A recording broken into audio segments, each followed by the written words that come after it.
अगर आप बेरोजगार हैं, आपके पास कोई नौकरी नहीं है और अगर आप कहीं इंटरव्यू भी देने जाते हैं तो मैक्सिमम सैलरी 15,000, 20,000 या 25,000 तक ही मिलती है, इससे ऊपर नहीं मिलती है। तो इससे बेहतर है कि आप खुद का एक छोटा सा बिजनेस शुरू कर लें। अब यहाँ पर हम किसी मल्टीनेशनल कंपनी के साथ में कोई काम नहीं करने जा रहे हैं, हम एक छोटा सा बिजनेस शुरू करने जा रहे हैं जिसमें आपका बहुत ही छोटा सा इन्वेस्टमेंट लगने वाला है।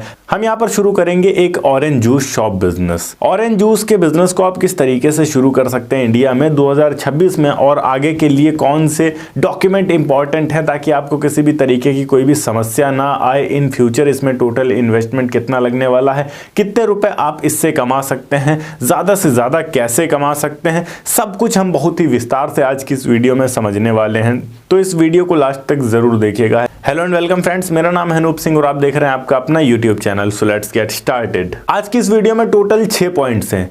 इन 6 पॉइंट्स को आप अच्छे से ज़रूर समझिएगा अगर आप ऑरेंज जूस के बिजनेस को शुरू करना चाहते हैं। एक भी पॉइंट अगर मिस करेंगे तो आपको आने वाले फ्यूचर में इस बिजनेस में कई सारे प्रॉब्लम्स को फेस करना पड़ सकता है। इसके अलावा कौन कौन सी वो चीज़ें हैं जो आपको बिल्कुल नहीं करनी है, वो इन 6 पॉइंट्स के बाद मैं आपको बताने वाला हूँ, तो वो भी बहुत अच्छे से ज़रूर समझ लीजिएगा अगर आप ऑरेंज जूस के बिजनेस को शुरू करना चाह रहे हैं तो। पॉइंट नंबर 1, सबसे पहले आपको मार्केट रिसर्च करनी है। देखना है कि आपके शहर में, आपके एरिया में कितनी जूस की दुकानें हैं, आबादी कितनी है और उस हिसाब से सफिशिएंट हर एरिया में जूस शॉप्स हैं या नहीं है। कोई ना कोई ऐसा एरिया ज़रूर होगा जहां पर रिक्वायरमेंट होगी पर वहां पर कोई भी जूस का शॉप नहीं होगा।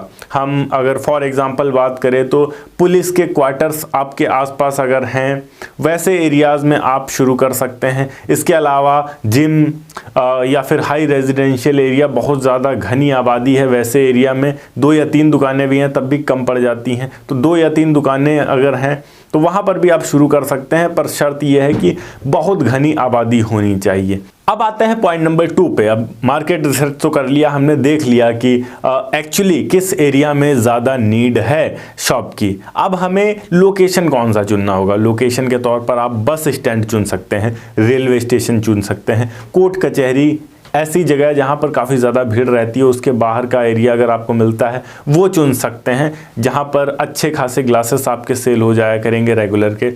इसके अलावा यहाँ पर जिम या पार्क के बाहर भी आप शुरू कर सकते हैं इसको। पॉइंट नंबर 3 की बात करते हैं। कौन कौन सा सामान, कौन कौन से इक्विपमेंट्स आपको खरीदने होंगे अगर आप इस बिजनेस को शुरू करते हैं। सबसे पहले तो आपको ऑरेंज जूस निकालने की मशीन खरीदनी होगी। इसके अलावा table, counter, fridge, glass disposal cup, कागज़ वाले भी आप ले सकते हैं। इसके अलावा चाकू, ट्रे और बकेट, ये बहुत ही बेसिक चीज़ें हैं जो एक शॉप के अंदर ज़रूरत पड़ेंगी ही पड़ेंगी। ये सारी की सारी चीज़ें आपके पास होनी चाहिए अगर आप ऑरेंज जूस के शॉप को शुरू कर रहे हैं तो। इन सब चीज़ों में जो आपका शुरुआती निवेश होगा वो तकरीबन 40 से 50 हज़ार रुपये होगा। इतने में आप आसानी से सारी की सारी चीज़ें अरेंज कर सकते हैं। पॉइंट नंबर 4 की बात करें, यहाँ पर हमें किस लाइसेंस की रिक्वायरमेंट होती है। लाइसेंस की अगर हम बात करें तो आमतौर पर किसी भी लाइसेंस की रिक्वायरमेंट नहीं होती है। आपको यहाँ पर केवल और केवल नगर निगम का रजिस्ट्रेशन करवाना होता है, क्योंकि आप अपने शहर के अंदर में इस बिज़नेस को शुरू कर रहे हैं तो आप अपने नगर निगम अथॉरिटी को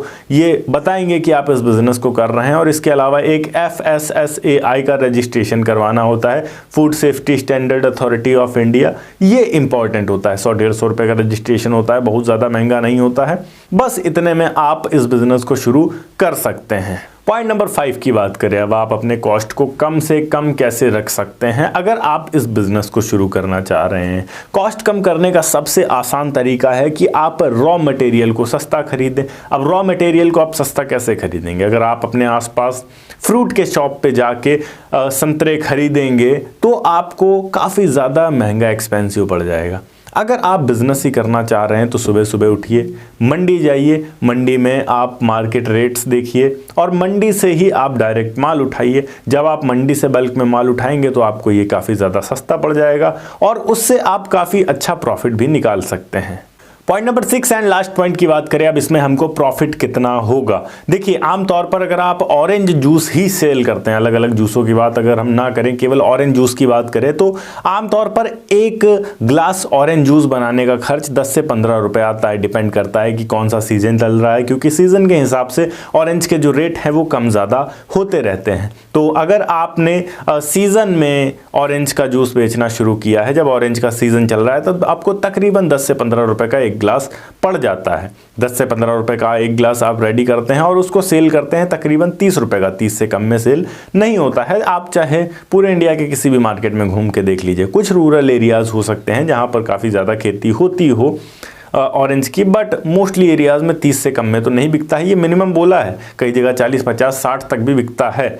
मैं 30 रुपए मान के चल रहा हूँ। एक ग्लास के ऊपर आपको केवल 15 रुपए की बचत हो रही है। 100 ग्लास भी सेल कर दिया तो आसानी से आप 1500 रुपए यानी कि महीने के 45,000 रुपए तक कमा पाएंगे। और अगर 150 ग्लास तक आप पहुंच रहे हैं तो आप 2250 रुपए एक दिन का कमा पाएंगे। काफ़ी ज़्यादा अच्छी अर्निंग होती है इसमें, अगर आप दिल लगा के मेहनत से काम करते हैं। अब ऐसा भी नहीं है कि इसमें आपको हमेशा मुनाफे ही मुनाफे होते हैं, कई सारी प्रॉब्लम्स भी आपको फेस करनी पड़ती हैं। जैसे ये एक सीजनल बिजनेस है, सर्दियों में काफ़ी ज़्यादा डिमांड कम हो जाती है इसकी, तो उस समय आपको दूसरी चीज़ें सेल करनी होंगी, जैसे चाय या कॉफ़ी वगैरह। इसके अलावा यहाँ पर अगर आपने फल का ज़्यादा स्टॉक उठा लिया है और वो सेल नहीं हो पाया तो फल बहुत जल्दी ख़राब भी हो जाता है। तो एक बहुत बड़ी समस्या ये भी होती है जूस सेलर्स के साथ में। इसके अलावा आपकी शॉप पे सफाई कितनी है ये बहुत ज़्यादा मैटर करता है। अगर सफाई नहीं हुई आपके दुकान पे तो ग्राहक बहुत जल्दी कट जाता है। तो आपको अपने दुकान पे साफ़ सफाई रखनी होगी और जो फल हैं वो ताज़े हमेशा फ्रेश ही रखने होंगे, ताकि कस्टमर हमेशा आपके दुकान पे ताजे फल और साफ सफाई देखकर आता रहे। इसके अलावा आपको ये बात भी एक्सेप्ट करनी पड़ेगी कि जूस वाले आज के टाइम में इंडिया के कोने कोने में मौजूद हैं, तो आपका जो कंपटीशन है वो भी थोड़ा हाई रहेगा।